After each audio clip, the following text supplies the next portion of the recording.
As dawn broke over Paris on August 21st, 1911, Vincenzo Perugia hoisted a painting off the wall and slipped down the back stairs of the Louvre.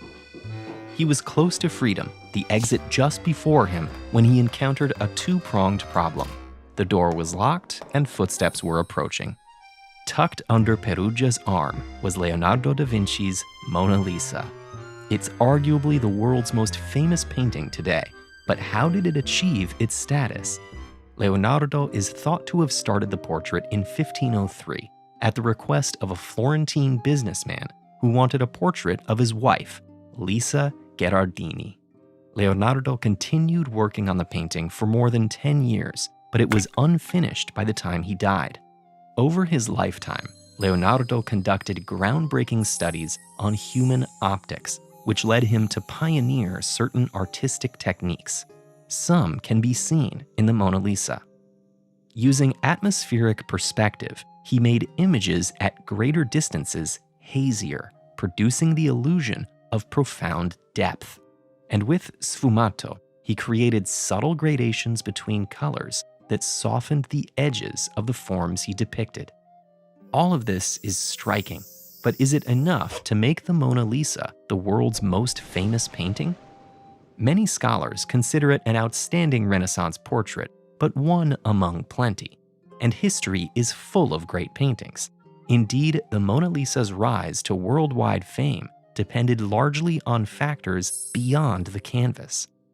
King Francois I of France purchased the painting and began displaying it after Leonardo's death. Then, in 1550, Italian scholar Giorgio Vasari published a popular biography of Italian Renaissance artists, Leonardo included.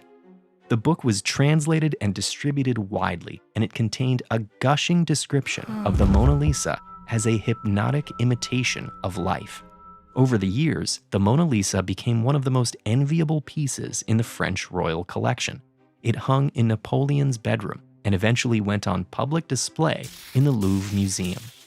There, visitors flocked to see the once private treasures of the deposed aristocracy. During the 1800s, a series of European scholars further hyped the Mona Lisa up, fixating to a conspicuous degree on the subject's allure.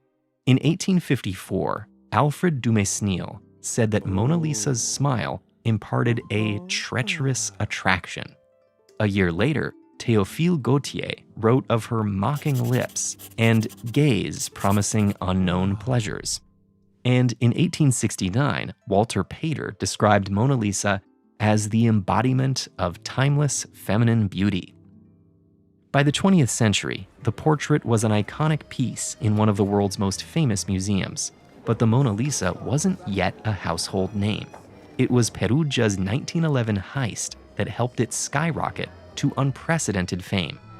Having been contracted to make protective cases for the Louvre, it wasn't totally inconceivable for Perugia to be locked inside the museum.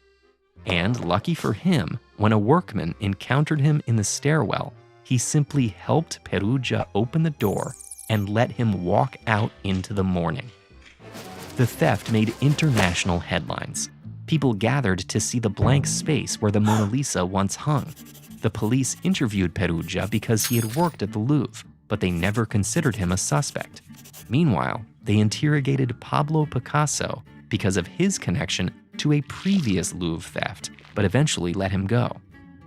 For 2 years, Perugia kept the painting in a false-bottom suitcase, then smuggled the Mona Lisa to Italy and arranged to sell it to a Florentine art dealer. Perugia saw himself as an Italian patriot, returning an old master's work. But instead of being celebrated as such, he was immediately arrested. With the mystery solved, the Mona Lisa went back on display to large crowds, and newspapers took the story for a victory lap. In the following decades, conceptual artist Marcel Duchamp mocked it, Nazi art thieves pursued it, Nat King Cole sang about it, and museum-goers wielding stones, paint, acid, and teacups attacked it. More than 500 years after its creation, eyebrows and eyelashes long since faded, the Mona Lisa is protected by a bulletproof, earthquake-safe case. Now, it stands perhaps less as an exemplary Renaissance portrait and more as a testament to how we create and maintain celebrity. The Mona Lisa was stolen one fateful time, but there's an artwork so coveted and influential that it's been hijacked over a dozen times, including once by Nazis. Get to know its high-drama, mystery-packed, 6th-century spanning story with this video.